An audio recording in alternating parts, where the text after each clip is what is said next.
En esta clase vamos a comenzar a trabajar la transcripción de un coral, de un fragmento coral para orquesta de cuerdas, con los elementos que ya hemos revisado en las clases anteriores. Una parte importante para que podamos hacer estos ejercicios es tener a la mano la tabla de las tesituras, de cada una de las secciones de la sección de cuerdas. Que esto ya lo tienen en la clase anterior. Entonces vamos a comenzar a revisar las posibilidades para transcribir un fragmento coral a 4 partes para orquesta de cuerdas. Primero aquí vamos a observar que la forma de organizar o de escribir la partitura es en 5 pentagramas, donde los 2 pentagramas superiores van a estar dedicados para el violín primero y el segundo. Normalmente se pone un corchete en estos dos secciones para indicar que estos forman una familia. Después viene en el tercer pentagrama en clave de do la viola, el siguiente pentagrama le corresponde al violonchelo y el quinto pentagrama al contrabajo. De esta manera es como debemos de organizar nuestra partitura para transcribir a sección de cuerdas. Ahora, ya vimos en la clase anterior que existen diversas posibilidades para las combinaciones orquestales, y estas combinaciones las clasificamos en timbres puros, timbres mixtos y mixturas. Lo primero que vamos a hacer es aprender a instrumentar, a generar la instrumentación usando solo timbres puros. Significa que no hacemos uso de duplicaciones al unísono entre familias diferentes. Entonces, este coral de hecho ya lo analizamos en una de las clases anteriores, y aquí lo único que vamos a ver son las posibilidades que van surgiendo. Entonces podemos ver que la melodía naturalmente va a ser asignada al violín primero. Esta va a ser la primera solución y la más natural, digamos, y espontánea. Esto significa que la melodía asignada al violín segundo sería una solución poco común. Normalmente el violín primero es el que llevará la melodía, y recuerden también que en términos prácticos la sección de los primeros muchas veces tiene un atril adicional porque son los que llevan las partes importantes de la melodía, y esto viene así desde la orquesta clásica, que los primeros tengan el papel importante. Después vimos que los violines segundos pueden tomar papeles de contralto. Inclusive pueden tomar también los papeles de melodía en casos de duplicación. La voz de contralto sería una posición natural para el violín segundo, así que la contralto que tenemos aquí está simplemente transcrita tal cual para el violín segundo en esta parte. Podemos ver que no hay notas problemáticas, que no hay sonidos fuera del rango de la tesitura del violín segundo. Para la parte del tenor podemos comprobar que es completamente natural o espontáneo que la viola tome el papel del tenor. Y aquí podemos también comprobar que la viola no se sale de rango. La nota más grave es este fa 4, pero la viola sabemos que llega hasta el do 4, así que este fa lo da sin ningún problema y es una posición natural para la viola. Se pasa tal cual a esta parte. Y naturalmente la parte del bajo, la primera alternativa es asignarla al violonchelo y al contrabajo. Entonces la primera transcripción, como pueden ver, es bastante obvia, es como muy evidente, no tiene ninguna complejidad. Sin embargo, no debemos dejarnos como engañar por esta simpleza, porque de hecho esta transcripción es una de las más efectivas. O sea, esta produce un gran resultado. Pero ¿cuáles, digamos, como los puntos a tener en cuenta en esta transcripción? Importante las tesituras y los papeles de cada instrumento. Violín primero la melodía, violín segundo el alto, viola llevando el tenor, y las partes de bajo entre cello y contrabajo. Importante también las tesituras que son en rangos medios. No vemos tesituras extremas que estén sobreagudas ni tampoco demasiado graves. En la parte del contrabajo hay que recordar que el contrabajo se escribe igual que el violonchelo, pero el contrabajo está sonando una octava más abajo. Entonces esta es la escritura correcta. El contrabajo de hecho está haciendo una mixtura con el cello porque está sonando una octava baja, pero este es nuestro primer arreglo, y esto es un arreglo en timbres puros. Vean que ninguna de las secciones están duplicadas al unísono y entre familias diferentes. Otra parte importante de la transcripción es que se agrega dinámica. La dinámica también tiene que ser añadida cuando hacemos una transcripción. Y en este caso el tiempo, que el adagio pues es el tiempo pertinente para un coral. Ahora vamos a pasar a la siguiente forma de transcripción. Ahora vamos a ver un segundo arreglo, y a este arreglo le vamos a llamar orquesta a 3. ¿Y en qué consiste? Si ustedes ven y revisamos el coral original, podemos ver que la melodía se adapta perfectamente también al violín segundo. Pero sobre todo podemos ver que la viola, ya habíamos visto esto en el análisis de clases anteriores, habíamos visto que la viola tiene papeles de tenor, pero a la viola también le podríamos asignar un papel eventual de contralto. Eso nos abre posibilidades para instrumentar de otras formas. De esta manera, aquí la melodía está tomada por el violín primero y el violín segundo al unísono. Esto no es un timbre mixto, sigue siendo un timbre puro, porque es la misma familia. ¿Qué ganamos con esta duplicación de los primeros y segundos? Lo que ganamos es volumen. Y lo que hacemos es, digamos, como subrayar más a la línea melódica. Eso es lo que estamos de alguna manera como logrando. Ahora, podemos ver que la viola vamos a usar un recurso que es el divisi. El divisi consiste en que dos líneas pueden ser tocadas por la misma sección, pero divididas. Entonces el divisi significa que las notas superiores van a ser tocadas, por ejemplo, por la fila que está a la derecha y las inferiores por la fila que está a la izquierda en la sección de violas. O bien pueden hacerlo por atril. Primer atril de las violas toca las notas superiores y el atril segundo toca las inferiores y así se van alternando. Entonces el divisi no significa que van a tocar las dos notas al mismo tiempo cada instrumentista, sino que las van precisamente a dividir. Y entonces el divisi es el que nos va a abrir más posibilidades, porque en este caso podemos ver que la viola está tomando la parte de la contralto, que es la parte superior, y la otra mitad de las violas está tomando al tenor. Entonces en esa transcripción lo que tenemos es justo la misma parte de la contralto del original y la parte del tenor, tal cual, las tenemos así tal cual, pero transcritos en clave de do en tercera y en este sistema de dobles notas. Con la palabra divisi.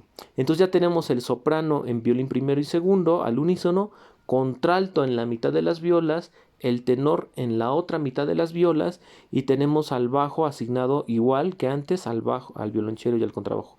Ahora a esta distribución le vamos a llamar orquesta 3 porque esto es digamos el 1 está formado por la melodía que es primeros y segundos. Ese es el 1. El número 2 es la armonía o las partes, digamos, internas que se le asignan a la viola.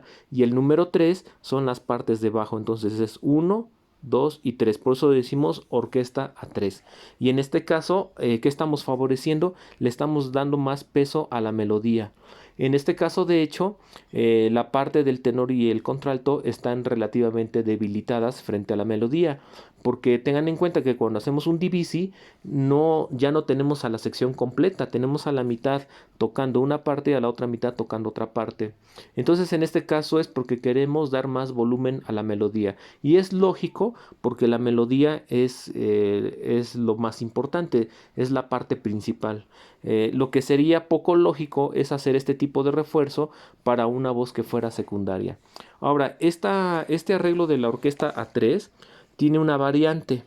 Ya vieron que se puede arreglar el coral, el fragmento coral se puede arreglar haciendo un divisi en las violas. Ahora el divisi lo podemos hacer en los violonchelos. Entonces, la melodía queda igual. La melodía, el soprano, está entre violín primero y violín segundo.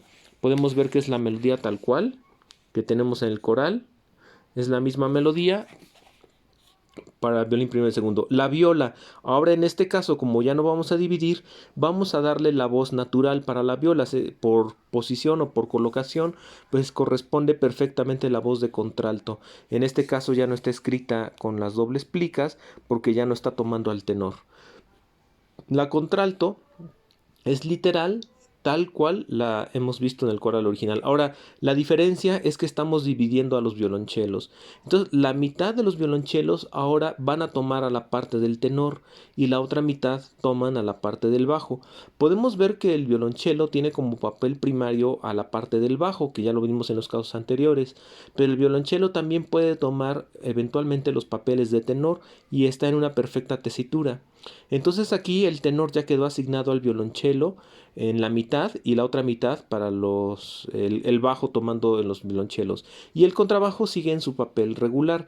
Ahora, tenemos un cambio, aunque los dos están en la categoría de orquesta 3, porque esto es 1, voces intermedias 2, en este caso entre viola y cello, y el bajo entre violonchelo y contrabajo. Sin embargo, hay un cambio. En este caso, la parte del tenor, digamos que está relativamente menos favorecida que en este ejemplo. ¿Qué es lo que ayuda en este ejemplo al tenor? El tenor queda favorecido porque lo estamos tomando con la primera cuerda del violonchelo, es decir, el violonchelo aquí está en una posición relativamente aguda. No es sobreagudo, podemos decir que es medio agudo. En cambio, para la viola son posiciones medias graves. Esto trae una diferencia, además, si tomamos en cuenta que el violonchelo es un instrumento más grande. Por lo tanto, la parte del tenor aquí va a tener una mayor presencia o brillo, por decirlo de una cierta manera. Vamos a sentir al tenor con una cierta potencia porque está en la primera, básicamente está casi en la primera cuerda del violonchelo y es un instrumento más grande. Entonces, si yo quisiera matizar al tenor y darle al tenor como una cierta presencia o peso, elegiríamos esta solución. En cambio, si queremos una solución donde el violonchelo tome todo el peso en el bajo, pues tomaríamos esta solución donde el tenor no tiene esa ventaja y es relativamente un poquito más débil. En este ejemplo pueden notar que también el ejemplo agrega inclusive mezzo forte, lo cual también corresponde a la posición que tiene el tenor en esta solución, que está posicionado en los violonchelos. Entonces ya tenemos dos soluciones donde estamos usando el unísono del violín primero y el segundo, que es un timbre puro, pero estamos usando la solución por medio de divisis. A esto le vamos a llamar orquestación por timbres puros. Ahora vamos a ver, para finalizar, dos soluciones mediante timbres mixtos. Los timbres mixtos es cuando combinamos a dos instrumentos de diferentes familias, los combinamos al unísono. Entonces, si revisamos nuestro coral original, podemos ver que otra solución viable es esta. La melodía sigue siendo asignada al violín primero, porque esa es la solución básica, la primaria. El violín segundo está tomando la parte de la contralto, que en este caso es lo más natural y espontáneo, que el violín segundo le corresponde este papel. Ahora, pero aquí vamos a ver algo diferente. La viola está tomando a la melodía igual, en clave de do, pero es la misma melodía que la del violín y la está tocando al unísono. Esta, digamos, no es la solución ordinaria. La ordinaria fue dejar al primero con la melodía. Pero en este caso estamos buscando un timbre mixto. Entonces tengo a la melodía ahora, digamos, reforzada a través de este timbre mixto del violín más la viola. Mientras que en el caso anterior lo que tuvimos fue un timbre simple porque los violines pertenecen a la misma familia. Nuevamente, ¿qué es lo que estamos favoreciendo? Estamos favoreciendo a la melodía porque es la parte importante. El contralto ya fue asignado, ahora nos queda el tenor. El tenor, por supuesto, queda de manera muy natural en el violonchelo o inclusive en la viola. Entonces, en este caso, como las violas están ocupadas, tenemos que recurrir al recurso nuevamente de los divisis. Y aquí el divisi está escrito en dos pentagramas. Pueden ver que el violonchelo, la mitad está escrita en clave de do en cuarta y la otra mitad en clave de do. De fa, perdón. Es diferente aquí. Aquí el divisi está indicado en un solo pentagrama, porque son las dos formas de indicar divisi. Este divisi está indicado en un solo pentagrama porque la lectura no es difícil, pero acá la lectura, para dar una opción de lectura más cómoda, se pueden abrir pentagramas adicionales. Entonces, con esto indicamos que están divididos y que la mitad de los chelos están leyendo esta parte, que es la del tenor, y la otra mitad la parte del bajo. Y el contrabajo sigue en el papel habitual. Entonces, de esta manera, compensamos con este divisi de los chelos, compensamos que las violas ya están ocupadas en la melodía y no pueden dar el tenor, pero se lo damos a los chelos. Y recuerden que los chelos, ya lo vimos en el cuadro de la clase anterior, pueden leer también en clave de do en cuarta línea. Esto también favorece a la lectura para evitar líneas adicionales. Entonces esto ya pertenece a la categoría de timbres mixtos. ¿En dónde vimos el timbre mixto? En la melodía. Y siendo la melodía la parte más importante, es la que nos interesa reforzar. Y por último, tenemos otra combinación. Los primeros toman la parte de la melodía, los segundos están tomando la voz de contralto, lo cual es la posición natural. La viola está tomando la parte del tenor. Aquí los tres instrumentos, primero, segundo y viola, están tomando las partes que les corresponden de manera natural o espontánea. soprano, alto y tenor. Pero el cambio está en los violonchelos, que los volvemos a dividir, pero ahora vamos a ver esto. Dividimos para que la mitad de los chelos